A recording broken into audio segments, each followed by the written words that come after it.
Hi friends. చాలామంది చెప్పే మాట అండి ఇది. అతి మంచితనం, అతి ప్రేమ, అతి కోపం కొన్నిసార్లు కష్టాలను కొని తీసుకొస్తాయి. ప్రేమ ఎప్పుడు ఇవ్వదండి. దేశాన్ని, కోపాన్ని, ఆవేశాలను కూడా తీసుకొస్తాయి. అర్థం చేసుకునే మనసులు లేనప్పుడు నీ ప్రేమ విషంగా కూడా మారచ్చు. నీ ఆనందాన్ని ఆవిరి చేసేవాళ్ళు, నీ కష్టాన్ని అసూయగా మార్చుకునేవాళ్ళు, నీకు అండగా ఉండవలసిన వాళ్ళు నీకు శత్రువులుగా ఉండేవాళ్ళు.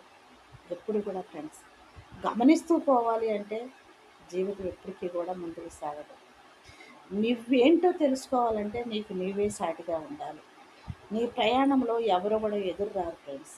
కష్టమైన సుఖమైన విజయం నీ వైపు ఉంటుందని ఎప్పుడూ అనుకోవద్దు. కొన్నిసార్లు ఓటమిని కూడా అంగీకరించాలి. విజయానికి కారణమయ్యే మెట్లు ఉన్నప్పుడే పైనుంచి రాళ్ళేసేవాళ్ళంట. పడిపోవచ్చు, చెడిపోవచ్చు. జీవితం అనేక మార్గాల నుంచి చూపి